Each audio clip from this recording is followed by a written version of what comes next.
सन्मान जो गुरु प्यारिओ, गुरु फतेह जी, साझ करिए जी। वाहिगुरू जी का खालसा, वाहिगुरू जी की फतेह। सिख मिशनरी कॉलेज वालों online Gurmat class SMC Gurmat class USA विच आप सारिਆਂ ਨੂੰ ਜੀ ਆਇਆਂ, ਸਾਰਿਆਂ ਦਾ ਸਵਾਗਤ ਹੈ। हर सोमवार की तरह अज का सोमवार का सैशन भी साडा सवाल जवाब का है।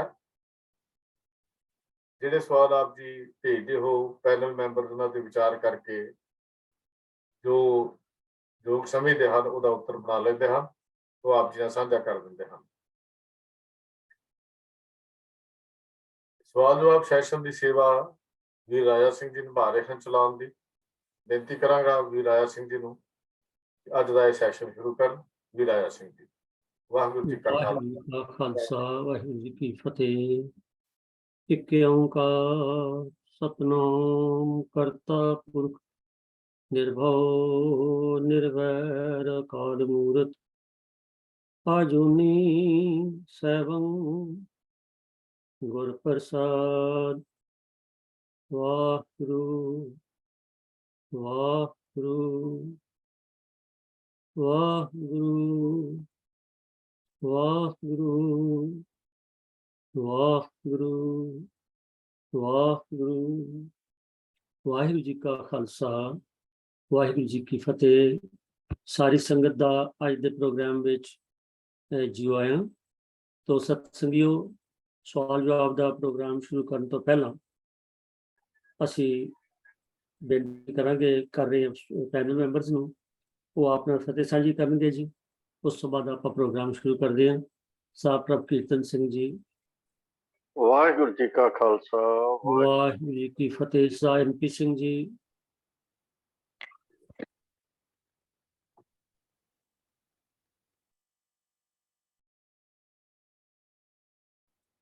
वाहिगुरू जी का खालसा, वाहिगुरू जी की फतेह जी। तजिंदर सिंह जी। वाहिगुरू जी का खालसा, वाहिगुरू जी की फतेह। किकर सिंह जी। सरदार किकर सिंह जी। MP सिंह जी का नाम जी। वाहिगुरू जी का खालसा, वाहिगुरू जी की फतेह। खालसा, वाहिगुरू जी की फतेह जी। इन्होंने को होस्ट भी बना देना जी।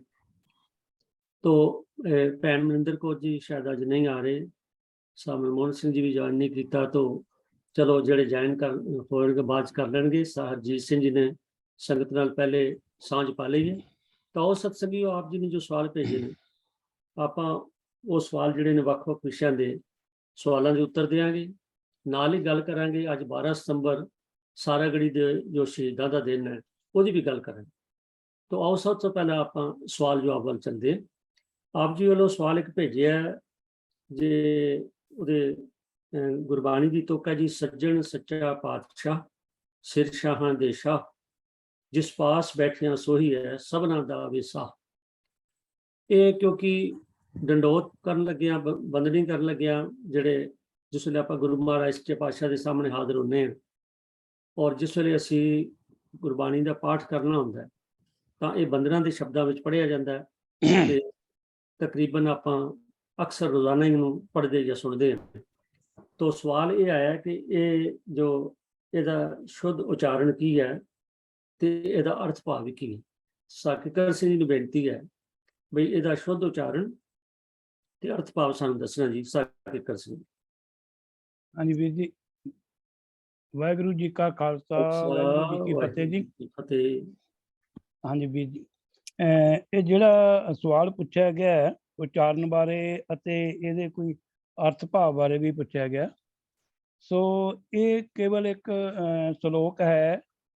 ਜਦੋਂ ਅਸੀਂ ਭੋਗ ਦੇ ਸ਼ਲੋਕ ਸ਼ੁਰੂ ਕਰਦੇ ਹਾਂ ਉਸ ਤੋਂ ਪਹਿਲਾਂ ਆਖਰੀ ਸ਼ਲੋਕ ਹੈ। ਤੇ ਇਹਦੀ ਨਾ ਥੋੜੀ ਜਿਹੀ ਮੈਂ ਬੈਕਗਰਾਉਂਡ ਦੇ ਵਿੱਚ ਜਾਣਾ ਚਾਹੁੰਦਾ ਹਾਂ ਵੀ ਇਹ ਸਰਲੇਖ ਆ ਜਿਹੜਾ ਬਾਣੀ ਦਾ ਜਿੱਥੇ ਇਹ ਦਰਜ ਹੈ ਸ਼ਲੋਕ, ਉਹ ਸ਼ਲੋਕ 12 ਤੇ ਵਧੇਕ ਇਹ ਬਾਣੀ ਦਾ ਸਰਲੇਖ ਹੈ। ਭਾਵ ਕਿ ਜੋ ਸ਼ਲੋਕ 12 ਵਿੱਚ ਜਾਂ ਹੋਰ ਬਾਣੀਆਂ ਤੋਂ ਬਚ ਰਹੇ ਉੱਥੇ ਦਰਜ ਨਹੀਂ ਹੋਏ ਤਾਂ ਪੰਜਵੇਂ ਪਾਤਸ਼ਾਹ ਨੇ ਇਹਨਾਂ ਨੂੰ ਇੱਕ ਥਾਂ ਦਰਜ ਕਰਨ ਵਾਸਤੇ ਫਿਰ ਇਹ ਇੱਕ ਸ਼ਲੋਕ 12 ਤੇ ਵਧੇਕ ਸਰਲੇਖ ਦੇ ਕੇ ਸਾਰੇ ਜਿਹੜੇ ਵਾਧੂ ਸ਼ਲੋਕ ਸੀ ਉਹਨਾਂ ਨੂੰ ਇੱਕ ਥਾਂ ਦਰਜ ਕੀਤਾ ਗਿਆ। ਤੇ ਇਹ ਤਕਰੀਬਨ ਦੂਜੀ ਪਾਤਸ਼ਾਹੀ ਤੋਂ ਬਿਨਾਂ ਸਾਰੇ ਪਾਤਸ਼ਾਹੀਆਂ ਦੇ ਸ਼ਲੋਕ ਹੈ। ਮਹਲਾ ਪਹਿਲਾ ਦੇ 33 ਹੈ, ਮਹਲਾ ਤੀਜਾ ਦੇ 67 ਹੈ, ਮਹਲਾ ਚੌਥਾ ਦੇ 30 ਹੈ ਤੇ ਮਹਲਾ ਪੰਜਵਾਂ ਦੇ 22 ਸ਼ਲੋਕ ਹੈ। ਇਸ ਤਰ੍ਹਾਂ ਕੁੱਲ ਇਹ 152 ਸ਼ਲੋਕਾਂ ਦਾ ਸਮੂਹ ਹੈ ਤੇ ਇਹ 152ਵਾਂ ਸ਼ਲੋਕ ਹੈ, ਮਹਲਾ ਪੰਜਵਾਂ ਦਾ 22ਵਾਂ। ਇਹ ਤਾਂ ਇਹਦੇ ਵਿੱਚ ਸੰਖੇਪ ਜਾਣਕਾਰੀ ਹੈ, ਲੇਕਿਨ ਇਸ ਤੋਂ ਬਾਅਦ ਵੀ ਸ਼ਲੋਕ ਹੀ ਜਾਰੀ ਰਹਿੰਦੇ ਆ, ਜਿਨ੍ਹਾਂ ਨੂੰ ਅਸੀਂ ਆਮ ਤੌਰ ਤੇ ਇਹਨਾਂ ਸ਼ਲੋਕਾਂ ਨਾਲੋਂ ਨਿਖੇੜ ਕੇ ਪੜ੍ਹਦੇ ਹਾਂ। ਉਹ ਹੈਗੇ ਜੀ ਮਹਲਾ 9ਵਾਂ ਦੇ 57 ਸ਼ਲੋਕ, ਜਿਨ੍ਹਾਂ ਨੂੰ ਅਸੀਂ ਆਮ ਤੌਰ ਤੇ ਭੋਗ ਦੇ ਸ਼ਲੋਕ ਵੀ ਕਹਿੰਦੇ ਆ। ਤੇ ਹਾਲਾਂਕਿ ਸਰਲੇਖ ਇਹਨਾਂ ਦਾ ਇੱਕੋ ਹੀ ਆ, ਸ਼ਲੋਕ ਵਾਰਾਂ ਤੇ ਵਧੇਕ। ਜਦੋਂ ਤੁਸੀਂ ਇਹਨਾਂ ਦੇ ਸਰਲੇਖ ਦੇਖੋਗੇ, ਇੱਕ ਓਂਕਾਰ ਸਤਿਗੁਰ ਪ੍ਰਸਾਦ ਸ਼ਲੋਕ ਮਹਲਾ ਪਹਿਲਾ, ਫਿਰ ਅੱਗੇ ਇੱਕ ਓਂਕਾਰ ਸਤਿਗੁਰ ਪ੍ਰਸਾਦ ਸ਼ਲੋਕ ਮਹਲਾ ਤੀਜਾ, ਇਸੇ ਤਰ੍ਹਾਂ ਹੀ ਸ਼ਲੋਕ ਮਹਲਾ ਚੌਥਾ, ਫਿਰ ਇੱਕ ਓਂਕਾਰ ਸਤਿਗੁਰ ਪ੍ਰਸਾਦ ਸ਼ਲੋਕ ਮਹਲਾ ਪੰਜਵਾਂ, ਇਸੇ ਤਰ੍ਹਾਂ ਹੀ ਇੱਕ ਓਂਕਾਰ ਸਤਿਗੁਰ ਪ੍ਰਸਾਦ ਸ਼ਲੋਕ ਮਹਲਾ 9ਵਾਂ। ਇਹਨਾਂ ਦੇ ਸਰਲੇਖ ਵਿੱਚ ਕੋਈ ਵੀ ਫਰਕ ਨਹੀਂ ਹੈ, ਲੇਕਿਨ ਜਦੋਂ ਅਸੀਂ ਅਖੀਰ ਤੇ ਜਾ ਕੇ ਦੇਖਦੇ ਹਾਂ ਨਾ ਭੋਗ ਦੇ ਸ਼ਲੋਕਾਂ ਤੇ, ਇੱਕ ਗੱਲ ਨੋਟ ਕਰਨ ਵਾਲੀ ਹੈ, ਅਖੀਰ ਤੇ ਜਾ ਕੇ ਦੇਖੋ, ਉੱਥੇ ਭੋਗ ਦੇ ਸ਼ਲੋਕਾਂ ਤੋਂ ਬਾਅਦ ਨਾਲ ਇੱਕ ਆਉਂਦਾ। ਉਹ ਜਿਹੜਾ ਇੱਕ ਹੈ ਉਹ ਸਰਲੇਖ ਦੀ ਬਾਣੀ ਦਾ ਹੈਗਾ ਵੀ ਇੱਥੇ ਜਿਹੜਾ ਸਰਲੇਖ ਹੈ ਪੂਰਾ ਮੁਕੰਮਲ ਖਤਮ ਹੋ ਗਿਆ। ਜੇਕਰ ਵੀਰ ਜੀ ਡਿਸਪਲੇ ਕਰਦੇ ਹੋ ਤਾਂ ਕਿ ਜਿਹੜੇ ਸਰੋਤੇ ਹੈ, ਪਾਰਟਿਸਿਪੈਂਟ ਆ, ਉਹਨਾਂ ਨੂੰ ਸਮਝ ਆ ਸਕੇ।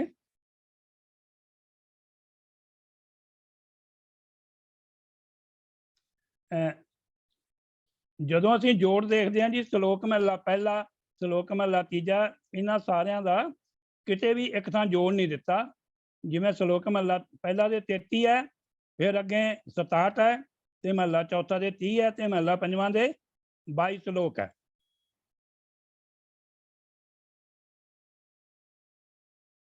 ਹਾਂਜੀ, ਇੱਥੇ 57 ਸ਼ਲੋਕ ਆ ਗਏ ਜੀ। ਜੈ ਸਿਮਰ ਸੰਕਟ ਮਿਟੇ, ਨਾਲ ਇੱਕ ਵੀ ਆ ਗਿਆ। ਹੁਣ ਜਿਹੜਾ ਇੱਥੇ ਇੱਕ ਹੈ ਜੀ, ਇਹ ਕਿਸ ਚੀਜ਼ ਦਾ ਸੂਚਕ ਹੈ? ਇਹ ਸਰਲੇਖ ਦੀ ਬਾਣੀ ਦਾ, ਵੀ ਜਿੱਥੋਂ ਇਹ ਬਾਣੀ ਸ਼ੁਰੂ ਹੋਈ ਹੈ ਸ਼ਲੋਕ ਵਾਰਾਂ ਤੇ ਵਧੇਕ, ਇੱਥੇ ਆ ਕੇ ਉਹ ਬਾਣੀ ਦੀ ਸਮਾਪਤੀ ਹੈ। ਇਸੇ ਤਰ੍ਹਾਂ ਹੀ ਤੁਸੀਂ ਰਾਗਮਾਲਾ ਵੀ ਦੇਖੋ, ਰਾਗਮਾਲਾ ਦੇ ਨਾਲ ਅਖੀਰ ਤੇ ਦੋ ਏਕੇ ਪਾਇਆ, ਇੱਕ ਦੋ ਡੰਡੀਆਂ, ਫਿਰ ਇੱਕ, ਫਿਰ ਦੋ ਡੰਡੀਆਂ, ਵੀ ਇੱਥੇ ਰਾਗਮਾਲਾ ਦਾ ਜਿਹੜੀ ਸਮਾਪਤੀ ਹੈ। ਇਸ ਤੋਂ ਹੋਰ ਵੀ ਕਈ ਵਾਰਾਂ ਦੇ ਵਿੱਚ ਵੀ ਸਾਰੇ ਸ਼ਲੋਕ ਦੇ ਪੌੜੀਆਂ ਦੇ ਕੇ, ਪੌੜੀਆਂ ਦੀ ਗਿਣਤੀ ਦੇਖ ਕੇ ਵੀ ਇੱਥੇ 21ਵੀਂ ਪੌੜੀ ਹੈ, ਨਾਲ ਫਿਰ ਇੱਕ ਪਾਇਆ, ਜਾਂ ਇਸ ਵਾਰ ਦੀਆਂ 36 ਪੌੜੀਆਂ, 36 ਤੋਂ ਬਾਅਦ ਇੱਕ ਪਾਇਆ। ਉਹਦਾ ਭਾਵ ਵੀ ਜਿਹੜੇ ਸਰਲੇਖ ਦੀ ਬਾਣੀ ਚੱਲ ਰਹੀ ਸੀ, ਉਹ ਸਰਲੇਖ ਦੇ ਅਧੀਨ ਜਿੰਨੀ ਵੀ ਬਾਣੀ ਸੀ, ਉਸ ਬਾਣੀ ਦੀ ਇੱਥੇ ਆ ਕੇ ਸਮਾਪਤੀ ਹੈ। ਇਹ ਇੱਕ ਨੋਟ ਕਰਨ ਵਾਲੀ ਗੱਲ ਹੈ। ਸੋ ਅਸੀਂ ਆਮ ਤੌਰ ਤੇ ਸ਼ਲੋਕ ਮਹਲਾ 9ਵਾਂ ਦੇ ਸ਼ਲੋਕ ਪੜ੍ਹਦੇ ਹਾਂ ਭੋਗ ਤੇ ਲੇਕਿਨ ਇਹ ਵਿੱਚ ਵਿਚਾਲਿਆਂ ਜੋ ਸ਼ੁਰੂ ਕਰਨ ਵਾਲੀ ਗੱਲ ਹੈ, ਤੇ ਇਹਦੇ ਟਾਈਮ ਭਾਵੇਂ ਮਤਲਬ ਥੋੜਾ ਜਿਹਾ ਵੱਧ ਲੱਗ ਜੇ, ਤੇ ਮੈਂ ਤਾਂ ਇਹ ਸਮਝਦਾ ਵੀ ਸਾਨੂੰ ਸ਼ਲੋਕ ਵਾਰਾਂ ਤੇ ਵਧੇਕ ਤੋਂ ਹੀ ਸ਼ੁਰੂ ਕਰਨਾ ਚਾਹੀਦਾ, ਬਲਕਿ ਸਾਰੇ ਸ਼ਲੋਕ ਹੀ ਪੜ੍ਹਨੇ ਚਾਹੀਦੇ ਆ, ਫਿਰ ਜਾ ਕੇ ਇਹ ਇੱਕ ਬਾਣੀ ਮੁਕੰਮਲ ਹੈ। ਤੇ ਜਿਹੜਾ ਅੱਜ ਦਾ ਵਿਸ਼ਾ ਹੈ ਉਹ ਹੈ ਜੀ, ਸੱਜਣ ਸੱਚਾ ਪਾਤਸ਼ਾਹ ਸਿਰ ਸ਼ਾਹਾਂ ਦੇ ਸ਼ਾਹ, ਜਿਸ ਪਾਸ ਬੈਠਿਆਂ ਸੋਈ ਹੈ ਸਭਨਾਂ ਦਾ ਵਿਸਾਹ। ਇਹਦੇ ਅਰਥ ਤਾਂ ਬੜੇ ਸਪਸ਼ਟ ਜਿਹੇ ਹੀ ਹੈ ਵੀ ਅਸੀਂ ਆਪਾਂ ਦੁਨੀਆ ਦੇ ਵਿੱਚ ਅਨੇਕਾਂ ਮਿੱਤਰ ਭਾਈਚਾਰੇ ਦੇ ਵਿੱਚ ਦੋਸਤ ਬਣਾਉਣੇ ਆ, ਪਰ ਗੁਰੂ ਸਾਹਿਬ ਸਪਸ਼ਟ ਕਰ ਰਹੇ ਆ ਬਈ ਇਹ ਅਸਲ ਸੱਚੇ ਮਿੱਤਰ ਨਹੀਂ ਹਨ, ਮੁਸੀਬਤ ਵੇਲੇ ਸਾਥ ਛੱਡ ਜਾਂਦੇ ਆ। ਤੇ ਅਸਲ ਜਿਹੜਾ ਸੱਜਣ ਹੈ ਸੱਚਾ, ਉਹ ਪਾਤਸ਼ਾਹ ਹੀ ਹੈ, ਪਾਤਸ਼ਾਹਾਂ ਦਾ ਪਾਤਸ਼ਾਹ ਜੋ ਪਰਮਾਤਮਾ ਹੈ, ਅਸਲ ਸੱਚਾ ਸੱਜਣ ਉਹ ਹੀ ਹੈ। ਅਤੇ ਦੁਨੀਆ ਦੇ ਵੱਡੇ ਵੱਡੇ ਸ਼ਾਹਾਂ ਅਤੇ ਪਾਤਸ਼ਾਹਾਂ ਦੇ ਸਿਰ ਤੇ ਵੀ ਉਹ ਆਪ ਪਾਤਸ਼ਾਹ ਹੈ, ਭਾਵ ਉਸੇ ਦਾ ਹੁਕਮ ਹੀ ਚੱਲਦਾ ਹੈ। ਤੇ ਉਹ ਪ੍ਰਭੂ ਪਰਮਾਤਮਾ ਸਭ ਜੀਵਾਂ ਦਾ ਆਸਰਾ ਹੈ, ਜੀਵਨ ਦਾ ਆਧਾਰ ਹੈ। ਤੇ ਉਸਦੇ ਪਾਸ ਬੈਠਣ ਨਾਲ, ਭਾਵ ਉਸਦੀ ਨੇੜਤਾ ਨਾਲ ਸ਼ੋਭਾ ਮਿਲਦੀ ਹੈ, ਵਡਿਆਈ ਮਿਲਦੀ ਹੈ, ਅਤੇ ਲੋਕ ਪਰਲੋਕ ਵਿੱਚ ਸ਼ੋਭਾ ਵੀ ਪ੍ਰਾਪਤ ਹੁੰਦੀ ਹੈ, ਖੱਟੀ ਜੀ ਹੈ। ਜਿੱਥੋਂ ਤੱਕ ਉਚਾਰਨ ਦਾ ਗੱਲ ਹੈ, ਸੱਜਣ ਸੱਚਾ ਪਾਤਸ਼ਾਹ। ਇਹਨੂੰ ਆਮ ਤੌਰ ਤੇ ਕਈ ਪਾਤਸ਼ਾਹ ਪੜ੍ਹਦੇ ਆ ਜਾਂ ਪਾਤਸ਼ਾਹੋ ਪੜ੍ਹਦੇ ਆ। ਹਾਏ ਦਾ ਜਿਹੜਾ ਔਂਕੜ ਹੈ ਉਹ ਇੱਕ ਵਚਨ ਪਲਿੰਗ ਦੀ ਨਿਸ਼ਾਨੀ ਹੈ, ਲੇਕਿਨ ਉਚਾਰਨ ਦਾ ਹਿੱਸਾ ਨਹੀਂ ਹੈ। ਤੇ ਸੱਸੇ ਦੇ ਪੈਰ 'ਚ ਬਿੰਦੀ ਵੀ ਲੱਗਣੀ ਚਾਹੀਦੀ ਹੈ। ਸਾਹ ਅਸੀਂ ਉਹ ਹੈ ਜਿਹੜਾ ਅਸੀਂ ਸਾਹ ਨੱਕ ਰਾਹੀਂ ਮੂੰਹ ਰਾਹੀਂ ਲੈਂਦੇ ਹਾਂ, ਤੇ ਇਹ ਆ ਪਾਤਸ਼ਾਹ। ਸ਼ਾਹ ਆਮ ਤੌਰ ਤੇ ਵੱਡੇ ਬੰਦੇ ਨੂੰ, ਅਮੀਰ ਬੰਦੇ ਨੂੰ ਕਿਹਾ ਜਾਂਦਾ ਹੈ, ਤੇ ਉਹ ਤਾਂ ਪਾਤਸ਼ਾਹ, ਭਾਵ ਪਾਤਸ਼ਾਹ ਦਾ ਵੀ ਪਾਤਸ਼ਾਹ, ਇਸ ਕਰਕੇ ਪਾਤਸ਼ਾਹ, ਬਾਦਸ਼ਾਹ।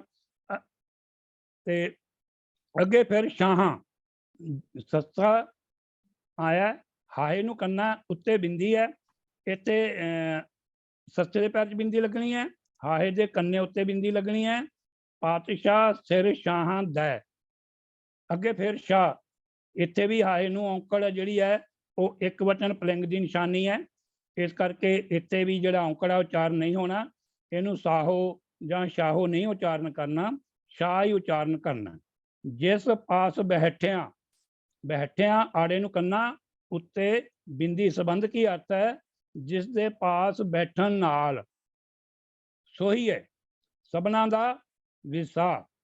ਤੇ ਉਹ ਜਿਹੜਾ ਸਾਰਿਆਂ ਦਾ ਮਤਲਬ ਜਿੰਨੇ ਵੀ ਦੁਨੀਆ ਤੇ ਜੀਵ ਹਨ, ਕੋਈ ਗਰੀਬ ਹੈ, ਕੋਈ ਅਮੀਰ ਹੈ, ਕੋਈ ਵੱਡਾ ਹੈ, ਛੋਟਾ ਹੈ, ਤੇ ਉਹ ਸਾਰਿਆਂ ਦਾ ਜੀਵਨ ਦਾ ਆਧਾਰ ਹੈ। ਤੇ ਅਸਲ ਹੈ ਭਰੋਸੇਯੋਗ, ਭਾਵ ਅਸੀਂ ਦੁਨੀਆ ਦੇ ਜਿਹੜੇ ਦੁਨਿਆਵੀ ਸਾਡੇ ਮਿੱਤਰ ਦੋਸਤ ਹੈ ਉਹਨਾਂ ਤੇ ਭਰੋਸਾ ਨਾ ਕਰਕੇ, ਜਿਵੇਂ ਅਸੀਂ ਗੁਰਬਾਣੀ 'ਚ ਪੜ੍ਹਦੇ ਹਾਂ ਨਾ, ਲੋਭੀ ਕਾ ਵਿਸਾਹ ਨਾ ਕੀਜੇ ਜੇ ਕਾ ਪਾਰ ਵਸਾਏ। ਵਿਸਾਹ ਦਾ ਅਸਲ ਹੈ ਭਰੋਸੇਯੋਗ, ਵੀ ਉਹ ਭਰੋਸਾ ਕਰਨ ਦੇ ਲਾਇਕ ਹੈ। ਗੁਰੂ ਸਾਹਿਬ ਕਹਿੰਦੇ ਭਾਈ, ਕਿਉਂਕਿ ਉਹ ਸਾਡੇ ਜੀਵਨ ਦਾ ਆਧਾਰ ਹੈ। ਵਿਸਾਹ ਦਾ ਅਰਥ ਭਰੋਸਾ ਵੀ ਬਣਦਾ ਹੈ, ਉਸ ਭਰੋਸੇ ਦੇ ਲਾਇਕ ਹੈ, ਭਰੋਸਾ ਕਰਨ ਦੇ ਯੋਗ ਹੈ, ਸਭਨਾਂ ਦਾ ਵਿਸਾਹ ਹੈ, ਜੀਵਨ ਦਾ ਆਧਾਰ ਹੈ। ਸੋ ਵਿਆਖਿਆ ਕਰਦੇ ਹਾਂ, ਕਈ ਉਚਾਰਨ ਕਰਦੇ ਹਾਂ, ਹੋਈਆਂ ਭੁੱਲਾਂ ਦੀ ਮਾਫੀ ਚਾਹੁੰਦਾ ਹਾਂ ਜੀ, ਤੇ ਮੈਨੂੰ ਮਾਫ ਕਰਨਾ ਜੀ। ਵਾਹਿਗੁਰੂ ਜੀ ਕਾ ਖਾਲਸਾ, ਵਾਹਿਗੁਰੂ ਜੀ ਕੀ ਫਤਿਹ ਜੀ। ਕੀ ਫਤਿਹ। ਬਹੁਤ ਨਵੀਂ ਮੇਰੇ ਲਈ ਤੇ ਹੈ ਜੀ, ਜਿਹੜੀ ਵੀਰ ਜੀ ਨੇ ਦੱਸੀ ਹੈ ਕਿ ਸਾਰਿਆਂ ਸ਼ਲੋਕਾਂ ਤੋਂ ਬਾਅਦ ਪਹਿਲੇ, ਦੂਜੇ, ਖਿਮਾ ਕਰਨਾ, ਪਹਿਲੇ, ਤੀਜੇ, ਚੌਥੇ, ਪੰਜਵੇਂ ਤੇ ਨੌਵੇਂ ਮਹਾਰਾਜ ਦੇ ਸ਼ਲੋਕ ਤੋਂ ਬਾਅਦ ਇੱਕ ਜੋ ਲਿਖਿਆ, ਸਾਰੀ ਟੋਟਲ ਬਾਣੀ ਲਈ ਇੱਕ ਹੈ। ਤੋ ਧੰਨਵਾਦ ਹੈ ਵੀਰ ਕਿਕਰ ਸਿੰਘ ਜੀ ਆਪ ਜੀ ਦਾ। ਤੋ ਸੰਗਤ ਜੀ, ਇਹ ਜੋ ਸਵਾਲ ਜਵਾਬ ਦਾ ਸੈਸ਼ਨ ਹੈ, ਇਹ ਚੋਂ ਮੈਨੂੰ ਤੇ ਘੱਟੋ ਘੱਟ ਕਾਫੀ ਕੁਝ ਸਿੱਖਣ ਨੂੰ ਮਿਲਦਾ ਹੈ। ਅੱਜ ਇਹ ਗੱਲ ਵੀਰ ਜੀ ਨੇ ਦੱਸੀ ਹੈ, ਇਹਨਾਂ ਦਾ ਧੰਨਵਾਦ ਹੈ। ਉਂਝ ਸਾਧ ਸੰਗਤ ਜੀ, ਆਪਾਂ ਅੱਗੇ ਪਿੱਛੇ ਵੀ ਅਸੀਂ ਵਿਚਾਰ ਚੱਲਦੀ ਰਹਿੰਦੀ ਵੀ ਉਚਾਰਨ ਤੇ ਵਿਸ਼ਰਾਮ ਗੁਰਬਾਣੀ ਨੂੰ ਸਮਝਣ ਲਈ ਬਹੁਤ ਜ਼ਰੂਰੀ ਹੈ।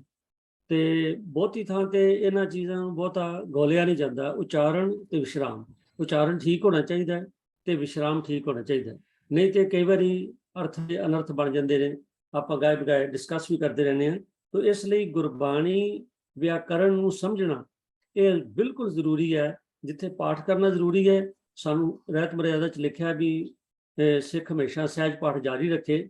ਮੈਂ ਬੇਨਤੀ ਕਰਾਂਗਾ ਕਿ ਗੁਰਬਾਣੀ ਵਿਆਕਰਨ ਜਿਹੜਾ ਆਪਾਂ ਜਿੰਨਾ ਕੁ ਵੀ ਪੜ੍ਹਿਆ, ਉਹਨੂੰ ਜਿੰਨੀ ਕੁ ਹੋਰ ਸਾਨੂੰ ਸੋਝੀ ਮਿਲ ਸਕੇ ਉਹਦੀ ਲੈਣੀ ਚਾਹੀਦੀ ਹੈ, ਕਿਉਂਕਿ ਗੁਰਬਾਣੀ ਵਿਆਕਰਨ ਦੇ ਨਾਲ ਹੀ, ਉਹਨਾਂ ਅਸੂਲਾਂ ਨੂੰ ਅਪਣਾਉਣ ਦੇ ਨਾਲ ਹੀ ਸਾਨੂੰ ਗੁਰਬਾਣੀ ਦੇ ਸਹੀ ਅਰਥ ਜਿਹੜੇ ਨੇ ਪਤਾ ਲੱਗ ਸਕਣਗੇ। ਤੋ ਵੀਰ ਜੀ ਨੇ ਇਸ ਸ਼ਲੋਕ ਦੇ ਅਰਥ ਵੀ ਕਰਕੇ ਦੱਸੇ ਨੇ, ਬਹੁਤ ਬਹੁਤ ਧੰਨਵਾਦ ਹੈ ਜੀ। ਤੋ ਸੰਗਤ ਜੀ, ਆਓ ਅਗਲਾ ਜਿਹੜਾ ਸਵਾਲ ਹੈ ਉਹ ਹੈ ਕਿ ਸ੍ਰੀ ਗੁਰੂ ਗ੍ਰੰਥ ਸਾਹਿਬ ਦੀ ਸੰਪਾਦਨਾ ਵੇਲੇ ਪੰਚਮ ਪਾਤਸ਼ਾਹ ਜੀ ਨੇ ਸ਼ਬਦਾਂ ਦੇ ਉੱਪਰ ਉਹਨਾਂ ਦੇ ਟਾਈਟਲ ਲਿਖੇ ਨੇ। ਤੋ ਅਸੀਂ ਦੇਖਦੇ ਹਾਂ ਕਿ ਗੁਰਬਾਣੀ ਵਿੱਚ ਕਈ ਜਿਹੜੇ ਟਾਈਟਲ ਜਿਹੜੇ ਨੇ ਆਪਾਂ ਲਿਖੇ ਮਿਲਦੇ ਨੇ, ਜਿਵੇਂ ਦੋਹਰਾ ਹੈ ਜੀ, ਚੌਪਈ ਹੈ ਜੀ, ਚੌਪਦਾ ਹੈ, ਪਿੱਛੇ ਇੱਕ ਤੁਕੇ ਤੇ ਤੁਕਿਆਂ ਦੀ ਗੱਲ ਵੀ ਪ੍ਰਭੂ ਕੀਰਤਨ ਸਿੰਘ ਨੇ ਕੀਤੀ ਸੀ। ਇਸੇ ਤਰ੍ਹਾਂ ਅਸ਼ਟਪਦੀ ਸਿਰਲੇਖ ਵੀ ਆਉਂਦਾ। ਤੋ ਸਵਾਲ ਸਾਨੂੰ ਆਇਆ ਵੀ ਅਸ਼ਟਪਦੀ ਜਿਹੜੀ ਹੈ ਆਇਆ, ਇਹਦੇ ਅਰਥ ਕੀ ਨੇ? ਕਿ 8 ਬੰਦ ਹੀ ਹੁੰਦੇ ਨੇ ਕਿ ਇਸ ਤੋਂ ਜ਼ਿਆਦਾ ਵੀ ਦੇਖਣ ਨੂੰ ਮਿਲਦੇ ਨੇ, ਇਹ ਕਿਉਂ ਨੇ?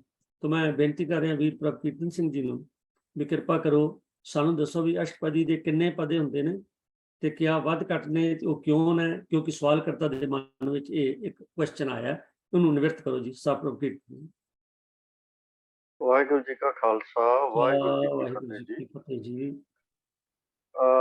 ਵੀਰ ਜੀ, ਜਿੱਥੋਂ ਤੱਕ ਅੱਖਰੀ ਅਰਥ ਦਾ ਸਵਾਲ ਹੈ ਅਸ਼ਟਪਦੀ ਦਾ ਜਾਂ ਅਸ਼ਟਪਦਾ ਦਾ, ਇਹਦਾ ਤੇ ਸਪਸ਼ਟ ਅਰਥ ਹੈ ਕਿ ਉਹ ਰਚਨਾ ਜਿਹਦੇ 8 ਪਦੇ ਹੋ। ਤੋ ਜਦੋਂ ਸਾਹਿਬ ਸ੍ਰੀ ਗੁਰੂ ਅਰਜਨ ਦੇਵ ਸਾਹਿਬ ਜੀ ਨੇ ਭਾਈ ਗੁਰਦਾਸ ਜੀ ਨੂੰ ਨਾਲ ਬਿਠਾ ਕੇ ਸ੍ਰੀ ਗੁਰੂ ਗ੍ਰੰਥ ਸਾਹਿਬ ਜੀ ਦੀ ਬਾਣੀ ਦੀ ਸੰਪਾਦਨਾ ਕੀਤੀ, ਤਾਂ ਉਹਨੂੰ ਤਰਤੀਬ ਜੋ ਦਿੱਤੀ ਗਈ ਉਹਦੇ ਲਈ ਖਾਸ ਵਿਧੀ ਅਪਣਾਈ ਗਈ।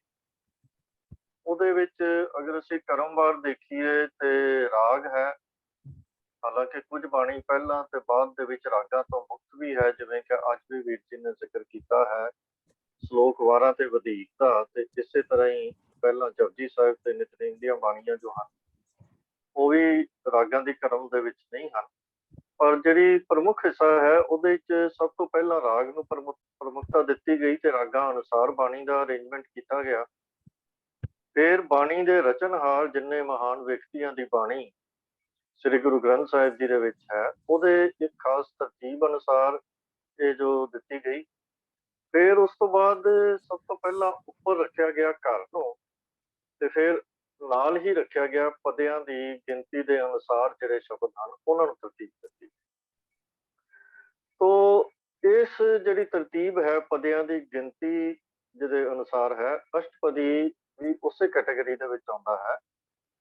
ਇਹ ਸਾਰੇ ਢੰਗ ਜਿਹੜੇ ਵਰਤੇ ਗਏ ਹਨ ਇਹ ਸ੍ਰੀ ਗੁਰੂ ਗ੍ਰੰਥ ਸਾਹਿਬ ਜੀ ਨੂੰ ਇੱਕ ਖਾਸ ਕਾਵਿਕ ਤੇ ਸੰਗੀਤਕ ਰੰਗ ਵੀ ਬਖਸ਼ਦੇ ਹਨ, ਤੇ ਸੰਪਾਦਨਾ ਦੇ ਪੱਖ ਤੋਂ ਬਿਲਕੁਲ ਨਵਾਂ ਅਤੇ ਨਵੇਕਲਾ ਜਿਹਾ ਢੰਗ ਗੁਰੂ ਸਾਹਿਬ ਨੇ ਅਪਣਾਇਆ, ਜਿਹੜਾ ਕਿ ਸੰਪਾਦਨਾ ਨੂੰ ਇੱਕ ਪਕਿਆਈ ਬਖਸ਼ਦਾ। ਇਹਦੇ ਨਾਲ ਹੀ ਸਤਿਗੁਰੂ ਜੀ ਨੇ ਸ਼ਬਦਾਂ ਦੀ ਚਲੰਤ ਗਿਣਤੀ ਦੇ ਅੰਕ ਜੋ ਨਾਲ ਚੱਲਦੇ ਹਨ, ਉਹ ਵੀ ਇੱਕ ਖਾਸ ਗੁਣ ਹੈ ਜਿਹੜਾ ਇਹ ਸੰਪਾਦਨਾ ਦੇ ਮਤਲਬ ਵਿਲੱਖਣਤਾ ਨੂੰ ਉਜਾਗਰ ਕਰਦਾ ਹੈ। ਤੇ ਇਹਨਾਂ ਸਾਰੀਆਂ ਵਿਧੀਆਂ ਦੇ ਕਰਕੇ ਹੀ ਅੱਜ ਸਾਡੇ ਪਾਸ ਸ੍ਰੀ ਗੁਰੂ ਗ੍ਰੰਥ ਸਾਹਿਬ ਜੀ ਦੀ ਬਾਣੀ ਪੂਰੀ ਸ਼ੁੱਧਤਾ ਦੇ ਨਾਲ ਮੌਜੂਦ ਹੈ। ਇਹਦੇ ਵਿੱਚ ਰਲਾ ਹੋਣਾ ਲਗਭਗ ਅਸੰਭਵ ਹੈ। ਤੋ ਆਪਾਂ ਹੁਣ ਗੱਲ ਕਰੀਏ ਕਿ ਜਿਹੜੀ ਪਦਿਆਂ ਦੇ ਅਨੁਸਾਰ ਕੀਤੀ ਗਈ ਕਲਾਸੀਫਿਕੇਸ਼ਨ ਹੈ, ਉਹਦੇ ਵਿੱਚ ਦੁਪਦੇ, ਤਿਪਦੇ, ਚੌਪਦੇ, ਪੰਜਪਦੇ ਤੇ ਅਸ਼ਟਪਦੀਆਂ ਇਹ ਸਿਰਲੇਖ ਦੇ ਵਿੱਚ ਆਉਂਦੇ ਹਨ। ਤੇ ਸਪਸ਼ਟ ਹੀ ਹੈ ਇਹਨਾਂ ਨਾਵਾਂ ਦੇ ਅਰਥ ਜਿਹੜੇ ਹਨ ਉਹ ਕਰਮਵਾਰ ਆਪਾਂ ਲਈਏ ਤੇ 2, 3, 4, 5 ਅਤੇ ਅਖੀਰਲਾ ਜੋ ਅਸ਼ਟਪਦੀ ਹੈ ਉਹ 8 ਪਦਿਆਂ ਵਾਲੇ ਸ਼ਬਦਾਂ ਦੇ ਵਾਸਤੇ ਵਰਤਿਆ ਗਿਆ। ਬਾਕੀ ਸਾਰੇ ਕਿਸਮਾਂ ਦੀਆਂ ਜਿਹੜੀਆਂ ਪਦਿਆਂ ਦੇ ਸਿਰਲੇਖ ਦਿੱਤੇ ਗਏ ਹਨ, ਉਹਦੇ ਵਿੱਚ ਜੋ ਸਿਰਲੇਖ ਦੇ ਵਿੱਚ ਹੈ 2, 3, 4, 5 ਵਾਲੇ ਦੁਪਦੇ, ਤਿਪਦੇ, ਚੌਪਦੇ, ਪੰਜਪਦੇ, ਉਨੇ ਹੀ ਪਦਿਆਂ ਵਾਲੇ ਸ਼ਬਦ ਸਾਨੂੰ ਦਿਸਦੇ ਹਨ। ਪਰ ਅਸ਼ਟਪਦੀਆਂ ਦੇ ਵਿੱਚ ਕੁਝ ਐਕਸੈਪਸ਼ਨਸ ਹਨ। ਇਹ ਬਿਲਕੁਲ ਉਸ ਤਰ੍ਹਾਂ ਸਟ੍ਰਿਕਟ ਕਲਾਸੀਫਿਕੇਸ਼ਨ ਨਹੀਂ ਹੈ। ਇੱਥੇ ਆ ਕੇ ਅਸ਼ਟਪਦੀ ਵਿੱਚ ਪਦਿਆਂ ਦੀ ਗਿਣਤੀ ਸਾਨੂੰ 7 ਵੀ ਮਿਲ ਜਾਂਦੀ ਹੈ, ਤੇ ਜੇ ਵੱਧ ਤੋਂ ਵੱਧ ਦੇਖੀਏ ਤੇ 30 ਤੱਕ ਵੀ ਜਾ ਪਹੁੰਚਦੀ ਹੈ, ਜੋ ਮੇਰੀ ਨਜ਼ਰ ਵਿੱਚ ਆਈ ਹੈ। ਹੋ ਸਕਦਾ ਹੈ ਕਿ ਇਸ ਤੋਂ ਵਧੇਰੇ ਵੀ ਪਦੇ ਕਿਸੇ ਸ਼ਬਦ ਦੇ ਵਿੱਚ ਹੋਣ। ਉਦਾਹਰਨ ਦੇ ਤੌਰ ਉੱਤੇ ਪੰਨਾ 910 ਤੇ ਰਾਮਕਲੀ ਮਹਿਲਾ ਤੀਜਾ ਦੀ ਅਸ਼ਟਪਦੀ ਦੇ ਵਿੱਚ 27 ਪਦੇ ਹਨ।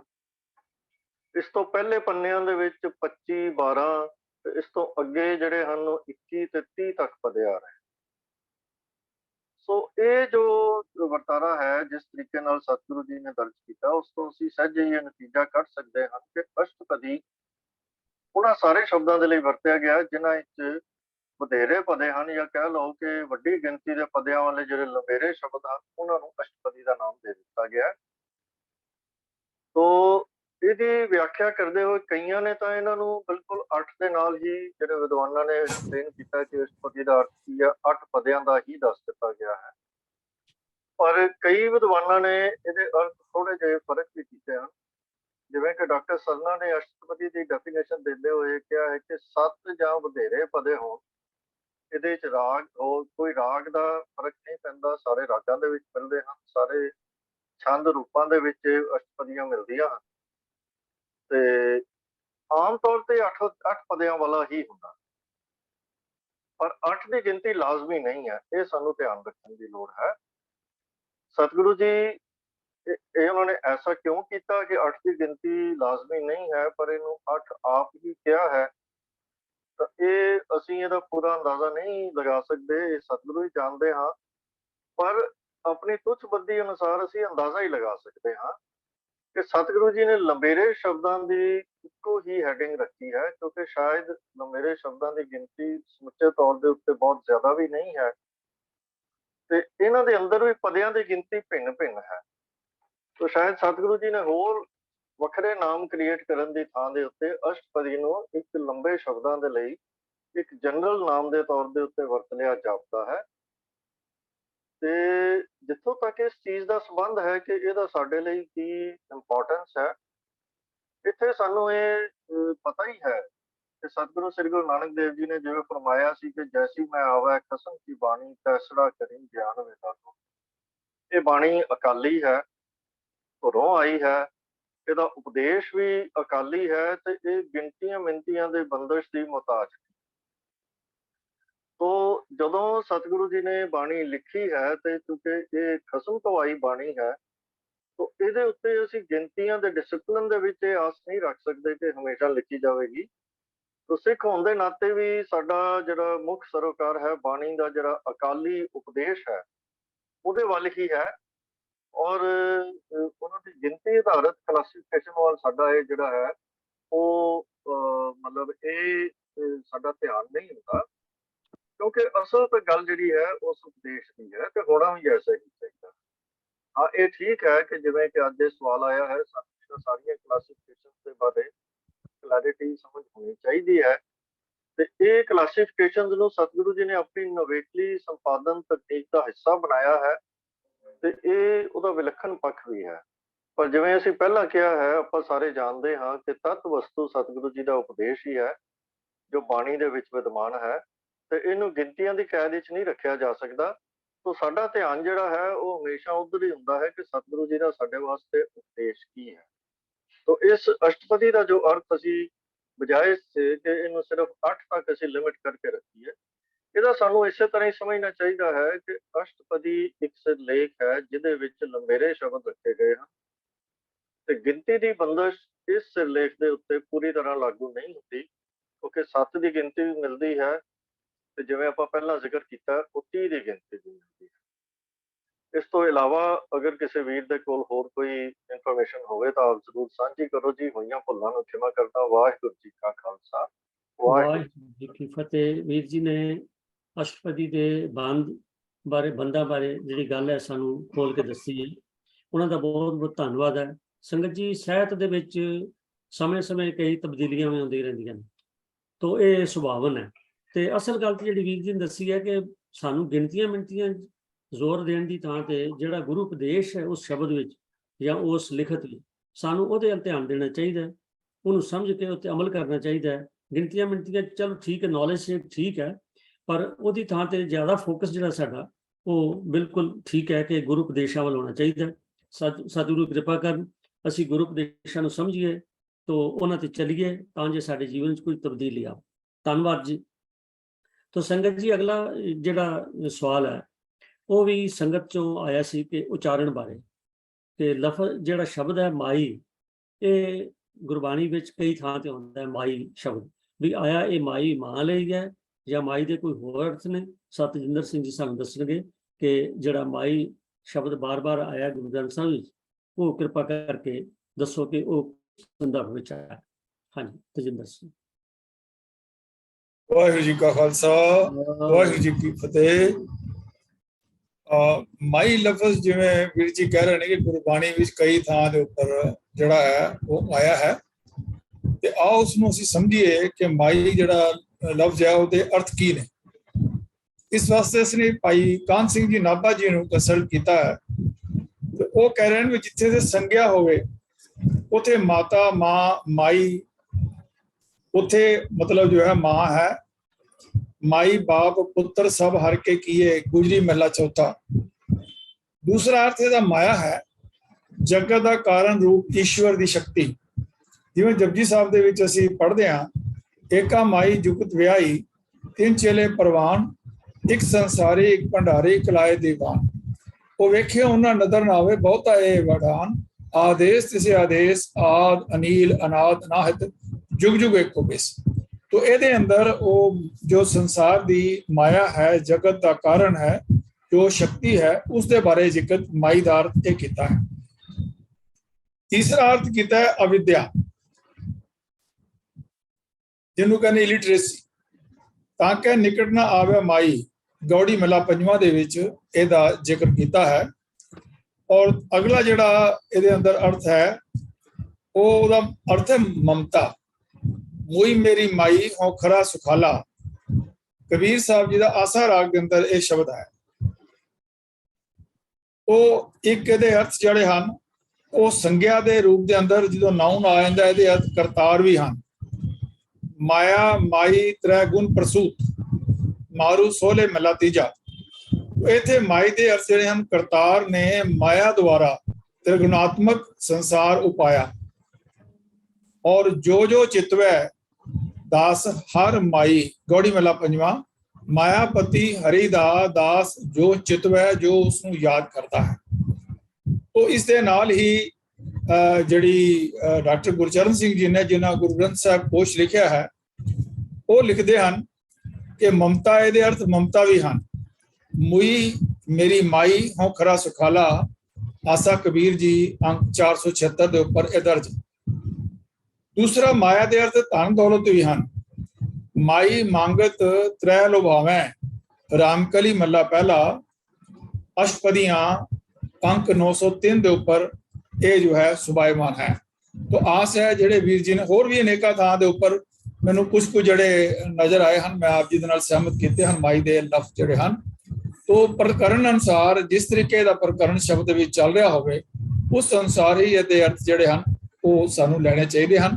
तो आस है ये गल क्लीयर हो गई होवेगी कि माई दे एक नहीं कई अर्थ हैं, लेकिन ये माई दे अर्थ जिहड़े हन देवी किसी जगह के उपर गुरु ग्रंथ साहिब दे विच नहीं आए हैं।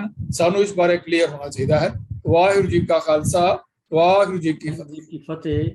तो माई जिहड़ा शब्द है उहदे वीर जी ने वख-वख सानू अर्थ दसे ने, और बिल्कुल ठीक है गल कि जो प्रकरण चल रहा होवे असीं उहदे मुताबिक देखना है कि माई के अर्थ उत्थे की लगणगे। और बड़ा अच्छा इन्होंने दस्सिया माई तो माया है, दुनियावी माँ है, अविद्या है, ममता है, धन दौलत है। तो जिहड़ी नवीं गल सुनी है वो है करतार। बई तुसीं जे मेरे सुनने च फर्क नहीं पिया तो तुसीं कहे माई का अर्थ करतार भी है, इहनूं थोड़ा जिहा होर स्पष्ट करोगे? ਇਹ ਜਦੋਂ ਨਾਉਨ ਦੇ ਰੂਪ ਦੇ ਅੰਦਰ ਜਦੋਂ ਇਸ ਨੂੰ ਲਿਆ ਜਾਂਦਾ ਹੈ ਇਹਦੇ ਅਰਥ ਕਰਤਾਰ ਬੰਦੇ ਹਨ। ਮਾਇਆ ਮਾਈ ਤ੍ਰੈ ਗੁਣ ਪ੍ਰਸੂਤ, ਕਿ ਮਾਈ ਜਿਹੜੀ ਹੈ ਉੱਥੇ ਕਰਤਾਰ ਦਾ ਮਤਲਬ ਹੈ ਕਿ ਉਸਨੇ ਤ੍ਰੈ ਗੁਣੀ ਕਰਤਾਰ ਮਾਇਆ ਨੇ ਮਾਈ ਨੇ ਮਾਇਆ ਦੁਆਰਾ ਤ੍ਰਿਗੁਣਾਤਮਕ ਸੰਸਾਰ ਉਪਾਇਆ। ਤੋ ਇੱਥੇ ਮਾਈ ਦਾ ਮਤਲਬ ਕਰਤਾਰ ਹੈ। ਤੋ ਇੱਥੇ ਇਹਦੇ ਅਰਥ ਜਿਹੜੇ ਹਨ ਇਹ ਲੈਣੇ ਹਨ ਜੋ ਗੌੜੀ ਮਹਲਾ ਤੀਜਾ ਦੇ ਅੰਦਰ ਜਿਹੜੇ ਇਹਦੇ ਅਰਥ ਜਿਹੜੇ ਹਨ ਉਹ ਲਏ ਗਏ ਹਨ। तो माया द्वारा त्रिगुणात्मक संसार पैदा किया है, तो ਉਹਦੇ अर्थ इस तरीके नाल लए गए हैं।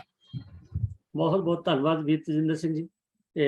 मेरे मन च गल आई सी, मैं कि उस तरह मैं ठीक ना सुनिया होवे ते आप जी ने वो भी क्लीयर करता है। बहुत बहुत धन्यवाद है। संगत जी देखो गुरबाणी जिहड़ी है एक बड़ा डूंगा समुंदर है जिहदी थां कोई भी नहीं पा सकदा। तो इस करके जिन्नी की कोई खोज कर लवे उन्नी थोड़ी है। तो आओ असीं कोशिश करिए कि ਅਸੀਂ ਗੁਰਬਾਣੀ ਨੂੰ ਇਹਦੀ ਖੋਜ ਦੇ ਨਜ਼ਰੀਏ ਨਾਲ ਕਿ ਗੁਰੂ ਮਹਾਰਾਜ ਨੇ ਕੀ ਇਹਦੇ ਸੂਖਸ਼ਮ ਭਾਵ ਰੱਖੇ ਨੇ ਜਿਹੜੇ ਸਾਨੂੰ ਜੀਵਨ 'ਚ ਅਗਵਾਈ ਕਰਦੇ ਨੇ। ਆਓ ਉਹਨਾਂ ਨੂੰ ਆਪਾਂ ਕੋਸ਼ਿਸ਼ ਕਰੀਏ ਜਿੱਥੋਂ ਵੀ ਸਾਨੂੰ ਮਿਲਣ। ਗੁਣਾ ਕਾ ਹੋਵੇ ਵਾਸਲਾ ਕਡਵਾਸ ਲੀਜੇ, ਕਿਸੇ ਵੀ ਵਿਦਵਾਨ ਕੋਲੋਂ ਮਿਲਣ, ਕਿਸੇ ਲਿਖਤ ਵਿੱਚੋਂ ਮਿਲਣ, ਸਾਨੂੰ ਉਹ ਜ਼ਰੂਰ ਲੈਣੇ ਚਾਹੀਦੇ ਨੇ। ਪਰ ਸਾਨੂੰ ਇਸ ਦਿਸ਼ਾ ਵੱਲ ਹਰੇਕ ਸਿੱਖ ਨੂੰ ਚੱਲਣਾ ਜ਼ਰੂਰੀ ਹੈ ਕਿ ਗੁਰਬਾਣੀ ਨੂੰ ਕਿਵੇਂ ਆਪਾਂ ਵੱਧ ਤੋਂ ਵੱਧ ਡੂੰਘੇ ਤਰੀਕੇ ਨਾਲ ਸਮਝ ਸਕਦੇ ਹਾਂ। ਤੇ ਇੱਕ ਕਹਿੰਦੇ ਹੁੰਦੇ ਨੇ ਕਿ ਜਿਹੜੀ ਖੇਤੀ ਕਰਦੇ ਨੇ, ਮੈਂ ਤੇ ਸ਼ਹਿਰੀਆਂ ਨੂੰ ਤੇ ਪਰ ਵੀਰ ਤਜਿੰਦਰ ਸਿੰਘ ਤੇ ਦਾ ਤਜਰਬਾ ਹੈ, ਕਹਿੰਦੇ ਜਿੰਨਾ ਡੂੰਘਾ ਹਲ ਵਾਹਿਆ ਜਾਂਦਾ ਉਹਨਾਂ ਉਹਦਾ ਫਲ ਜਿਹੜਾ ਉਹ ਵਧੀਆ ਹੁੰਦਾ।